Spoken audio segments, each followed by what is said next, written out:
Hi, this is Linda Campbell of Your Authentic Self Hypnotherapy. Thank you for viewing these Introduction to Hypnotherapy videos in preparation for our consultation. In this video, I would like to discuss the model of the mind that I use with my clients. So the idea is there are two parts to the mind, your conscious mind and your subconscious mind. And I use the analogy of an iceberg to describe the mind because we're aware of the little part of ice that floats above the surface of the water, but what we don't see is the bulk of water that exists below the surface. That's the part we've got to be wary of. That's the part that's going to sink the ship. So we're going to look first at the properties of the conscious mind. The conscious mind is completely logical. So this is your bank book balancing mind. This is the part that knows all the reasons why you should be doing what it is you want to be doing. It's also your short-term memory. And it's where willpower comes from. And it really represents about 5 to 10% of our potential mind power. What this means is that only 5 to 10% of our behaviors, our choices, our preferences are actually coming from our logical mind. So let's look a little bit more closely at the conscious. Now first off, you'll remember me saying your conscious mind is logical. And so everybody who comes to see me knows what they should be doing to accomplish their goal, but doing it is quite another thing. For example, every single weight loss client who comes to see me knows more than the average person about health and nutrition and diet and exercise because they've been studying it for a lifetime.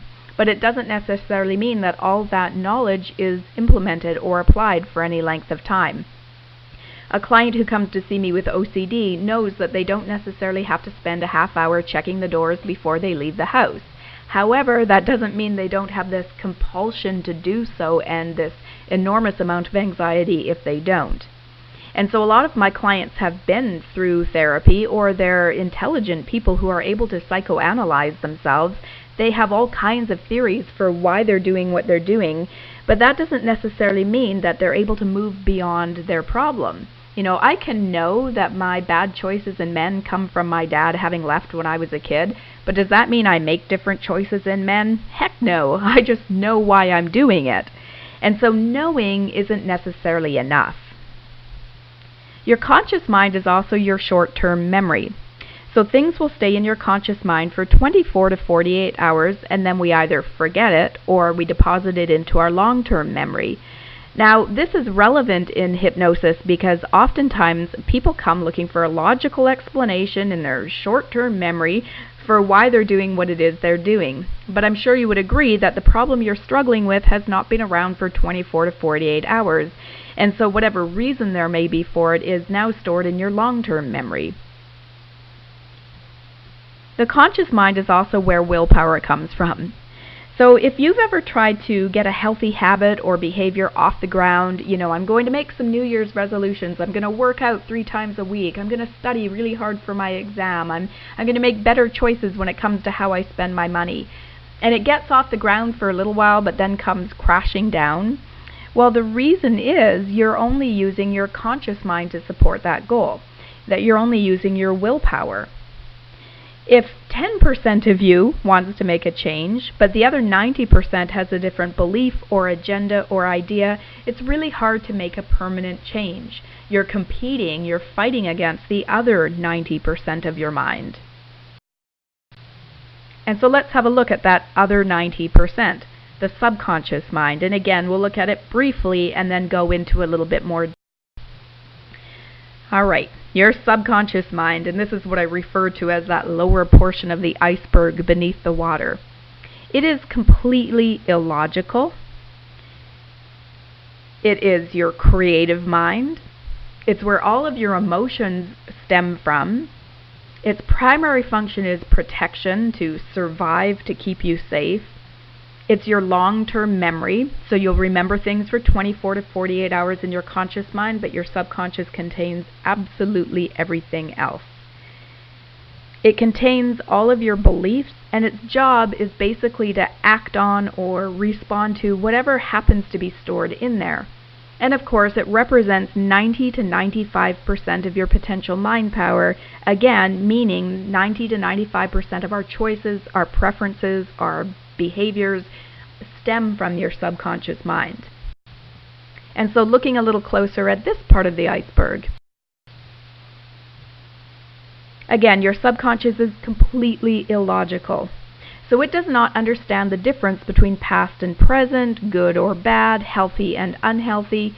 And so what this means is that oftentimes clients who come to see me are still responding to some belief they picked up a long time ago or some past experience that they had. The subconscious isn't differentiating between then and now, past and present. It just doesn't know the difference. The subconscious basically makes associations. And so it stores all of your life experience. If I were to ask you outside of hypnosis what your third birthday was like, you probably wouldn't remember a whole lot of detail, unless that's the year you got a pony or your parents broke up. If there was some major event that happened on that day, you'd probably remember it in your conscious mind. But not necessarily if it was just a typical day.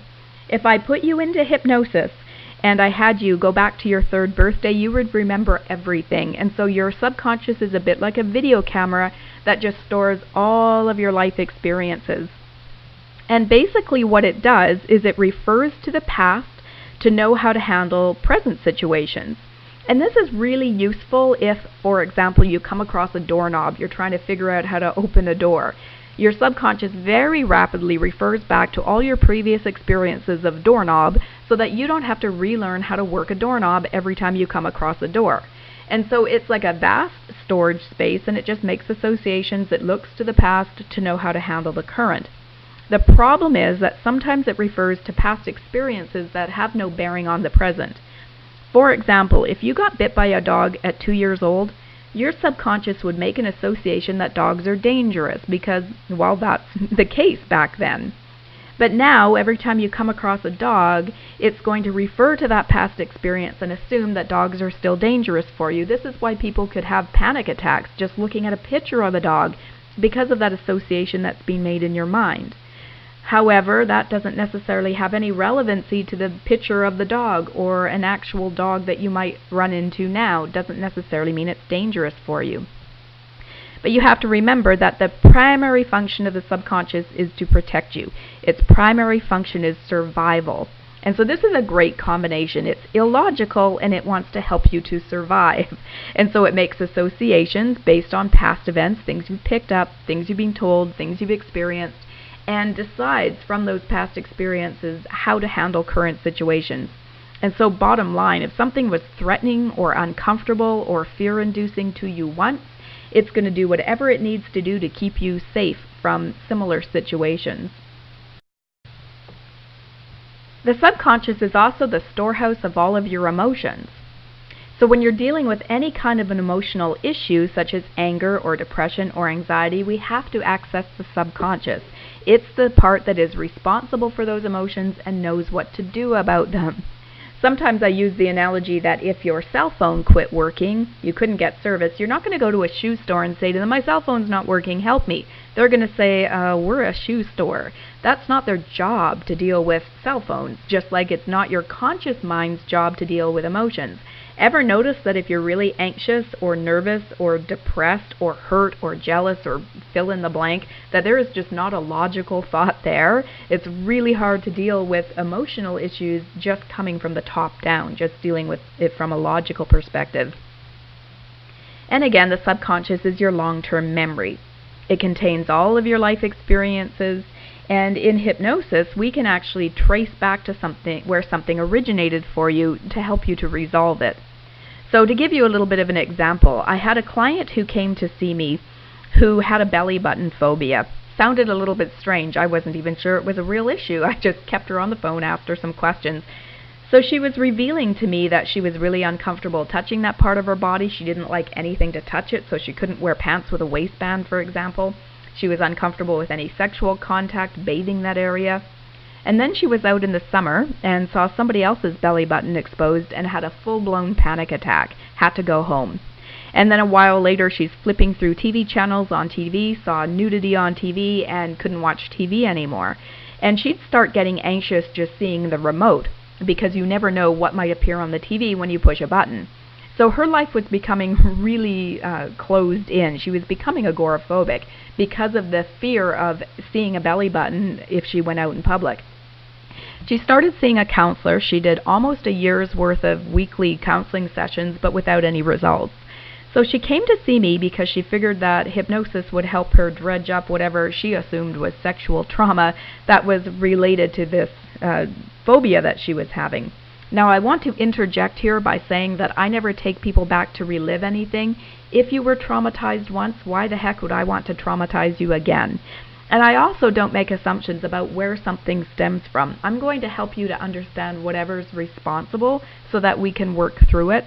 But if I make an assumption and I say, go back to the sexual trauma that's responsible for your belly button phobia, remember me pointing out earlier that your subconscious is your creative mind. It can make up false memories if I imply that there's a memory there. So I'm very careful. I don't take you back to relive anything, and I also don't imply that there's a problem that stems from some past experience. We just find out whatever's related. So in her case, when we looked into where this phobia came from, she recalled being in a bathtub at 2 years old, and her mom was in the room, and the little girl was fiddling with her belly button, and her mom said, "Oh, you don't want to unscrew that or your legs are going to drop off." I'm pausing a moment for you to laugh or be shocked. My client was actually kind of angry. She was like, that can't possibly be what the problem is. I'm becoming agoraphobic. It wasn't because my mom told me a joke when I was 2. But if you understand how the subconscious mind works, she was 2 years old. This came from an authority figure. It just went straight into her subconscious. The subconscious had a belief that if you touch your belly button, your legs drop off. And remember, its primary function is survival. So its way of thinking is, I don't want that to happen to me, and I don't want to see it happen to anybody else. So if that means I stay in the house and don't touch that area, everything will be safe. So this is the kind of thing that I see all the time. Logically, it doesn't make any sense. If in dealing with that counselor, this had come up, and what are the chances it would have? Probably both the counselor and the client would have said, well, that's ridiculous, and completely ignored it. But the subconscious processes things very differently from the conscious mind. And so I leave it wide open. I assume that the subconscious has all your history stored within and knows exactly what's related to your potential or to your challenge that you're coming in with. And so I'm just there to facilitate the process of tracing back into your long-term memory to understand what is still impacting on you. Okay. So the subconscious is constantly picking up information and simply responds to whatever is stored within. So the big question is, what is in there? So let's talk a little bit about how beliefs are formed. Up until 2 or 3 years old, all you have is subconscious mind. So we're not born with a logical mind, right? Little kids, not particularly logical. And this is actually Mother Nature's way of helping us to learn everything that we need to learn in those first few years of our lives. So what that means is everything that you experience, that you're told, that you're exposed to is just accepted as fact. Whether it's true or false doesn't matter. The subconscious just takes it in and stores it. And because the subconscious is illogical, it never sorts through those things and updates those messages. It just keeps them forever. And so those early messages that you take in form your early belief systems. And so up until 2 or 3, we can't tell right from wrong. If I told you that this green thing was a triangle, you would just believe me, and it would take somebody a lot of work later to try to convince you otherwise. So if you think about the kinds of messages that you were exposed to growing up, for those first couple years of your life, you're just a blank slate. Every single message that you would have received just goes directly into your subconscious mind. Now, some of those messages are direct messages. Somebody might actually say something to you. You're a crybaby, you're sloppy, you're just like your dad. But some of those messages may be indirect. For example, we observe our parents and we learn a whole lot about sexuality and communication and a man's role and a woman's role and how to fight just by observing our parents. They don't need to say anything to us at all.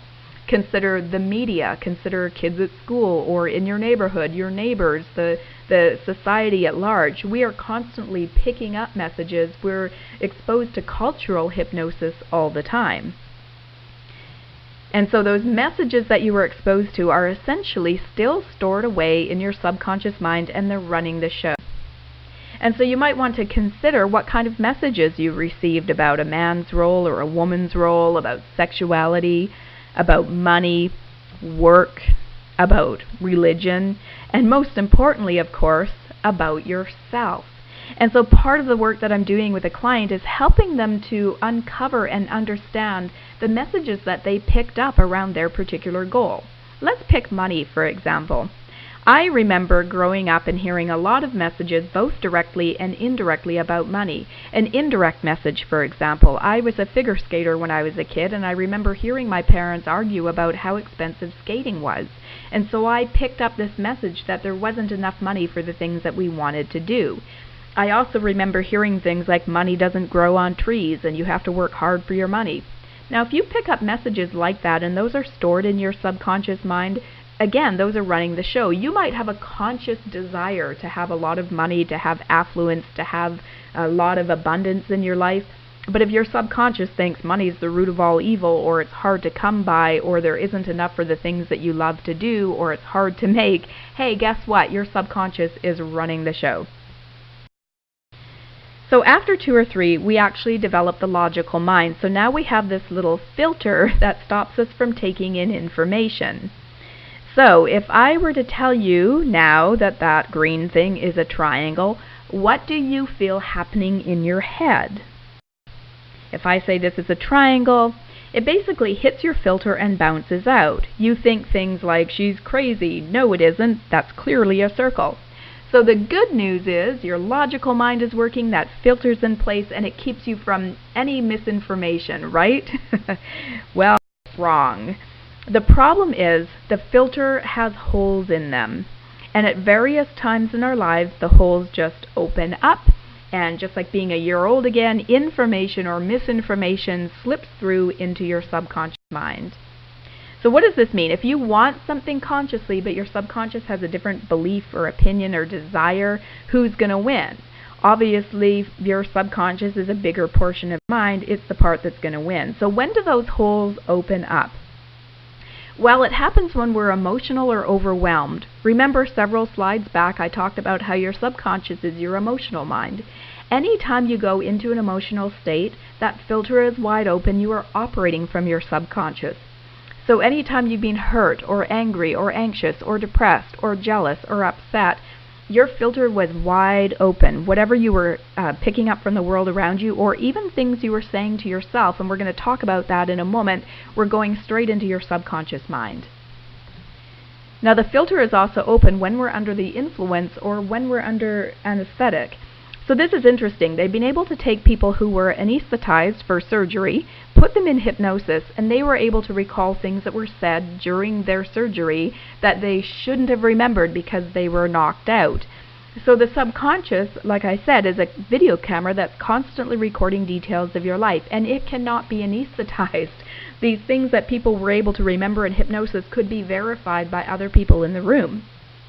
So when you're under the influence of drugs or alcohol, or when you're under anesthetic, that filter is wide open, and again, the messages that you're picking up from the world around you are going directly into your subconscious mind. Now the filter is also open when we're around somebody whose opinion matters to us, or somebody we want to like us or impress.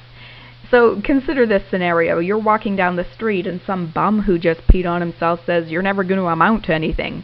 You'd probably think to yourself, meh, you just peed on yourself, and it's not going to affect you.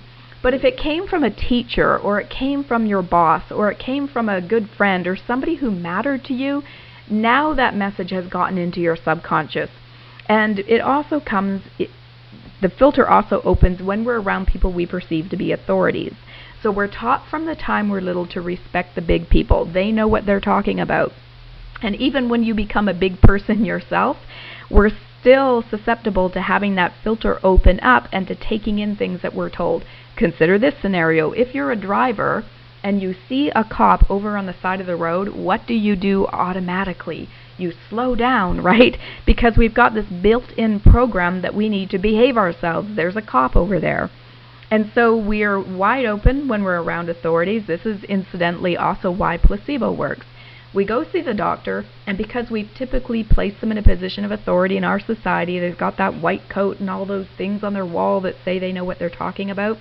When they give you the sugar pill and say this medicine's going to make you feel better, we actually take that belief in, I'm going to feel better, into the subconscious mind. And that begins to create changes within the physical body. The doctor didn't do anything. The pill didn't do anything. What happened was the mind accepted a belief that some healing was going to occur. So that filter, even though we reached the age of 3 and we have a filter in place now, it's kind of semi-permeable throughout the course of our lives. And we're constantly taking in messages from people or situations. In fact, we also give ourselves messages. Do you have a voice inside your head? Sometimes when I ask that, people are like, no, I don't have a voice. What voice? What voice is she talking about? That voice. So consider that voice inside your head. Is it always kind and uplifting and nice to you? Or can it be downright mean and critical, right? So not only are we taking in messages from the world around us and the significant people in our lives, but we're giving them to ourselves all the time. You are literally programming your own mind. So when you're in a state where that filter is open, then you're taking in whatever you're saying to yourself. So here's a scenario. Let's say that your boyfriend was cheating on somebody, and now you're jealous and you're angry or you're hurt, and you start saying to yourself, oh, men can't be trusted, what a lousy guy. Or maybe you're saying to yourself things like, oh, if only I were prettier, if only I were more attractive, if only I were nicer to him, or whatever, I'm a real loser. You're putting all of those things in your subconscious mind. Time goes by, you move on, you meet a new person, but now there's a voice inside your head that starts to say, maybe I better not trust him. Men can't be trusted. Now this new person hasn't done anything to warrant you thinking about them that way, but what's happening again is your subconscious is referring back to past events to know how to handle current events. You've programmed your mind because of the past to believe that men are not trustworthy. And even though the new person hasn't done anything to warrant you having that opinion of them, that tape is playing inside your head. And so, the subconscious mind always wins. You can have a belief in your conscious mind that I have self-worth, but if you picked up you're worthless by somebody in the past, that one is going to override I have self-worth. You might make a New Year's resolution, I'm going to exercise more, but you've got a message that you've picked up from the past, or maybe one you've given yourself that you're lazy, and so you find yourself having a really hard time getting it going. You might know, if you aren't living under a rock, that smoking is unhealthy, but you've told yourself a million times every time you've taken a drag on a cigarette, this helps me to relax. And so now it's really hard to quit smoking because that subconscious program is winning. You might want to be able to speak in front of a crowd. Maybe it's even required for your work.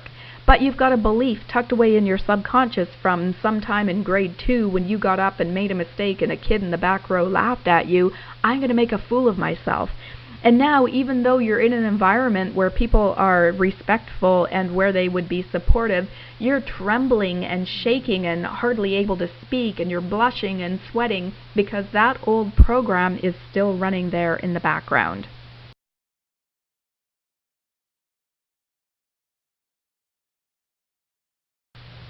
And so, why hypnosis? Well, it should be obvious by this point. In hypnosis, that filter is open. If I just sat across the table from somebody who was a smoker and said, you know this is unhealthy, you should probably quit, they're not going to look at me like, oh, that was brilliant, what a fantastic idea, I hadn't thought of that. The conscious mind already knows that. What I'm doing is I'm communicating to the subconscious. Basically, generally, I'm taking what you know consciously and depositing it into that deeper level of your mind. And this allows us to identify and change beliefs that are stored within your mind. And when we can get the subconscious and conscious mind to believe the same thing, change is so much easier. Now, sometimes people come in and they don't really know where their problem stems from. For example, they might have anxiety or OCD or something like that, but they don't know exactly why. So in this case, I'm able to help them trace back by accessing their long-term memory and figure out where something stemmed from. And so when all 100% of your mind is working in agreement, is working together, change is far easier. So people ask me, what is the success rate of hypnosis? And I want to share some results with you from a study that was done in the 80s by Dr. Barrios, and this was published in American Health Magazine. Now, according to this study, talk therapy is 38% effective after 600 sessions. Now, I don't know what he did to get these numbers. To me, that seems pretty extreme. When you think about it, you could go every single day for 2 years, take your breaks off, have a blast, but have only a 38% chance of having your issue resolved. If you're anorexic, if you're depressed, if you've got something that just you cannot let a lot of time go by before you deal with it, not to mention the fact all the money that it would cost for those 600 sessions over that couple of years, it's not really great results. Now, again, I don't know exactly how he got this number, but I do agree with the next number. According to this doctor, hypnotherapy is 97% effective after 6 sessions. And the reason is you're talking to the part of the mind that is the bulk of your mind power, 90 to 95%. It's the part that has all of your history stored within. It understands where everything originated for you. We can trace back and see where something began. This is the seat of all of your emotions, and so it's easier to work on your emotional challenges. This is the part that's responsible for all of your beliefs, and so by going in there, we can kind of tweak and affect your belief system. And so I hope that this has been a useful video for you to help you understand a bit about how your mind works and how hypnotherapy can be so effective. There's a video coming up, number 2, which is going to talk about what hypnosis feels like, because sometimes at this point people are thinking, well, this sounds great, but I don't know if I can be hypnotized, or I'm a little bit scared of the process of hypnosis. So in the second video, I'm going to talk about what you're likely to experience in hypnosis and answer some of those fears and misconceptions that you may have.